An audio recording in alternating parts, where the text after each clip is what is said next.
زلزلے اور بری موت سے پناہ کی جامع دعا۔ اللہم انی اعوذ بک من التردی والہدم والغرق والحریق واعوذ بک ان یتخبطنی الشیطان عند الموت واعوذ بک ان اموت فی سبیلک مدبرا واعوذ بک ان اموت لدیغا۔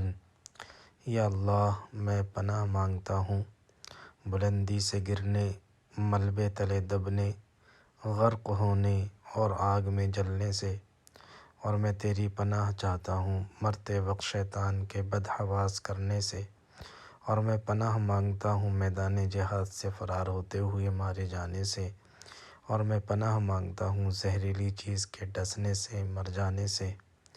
سنن نسائی، حدیث نمبر 5533۔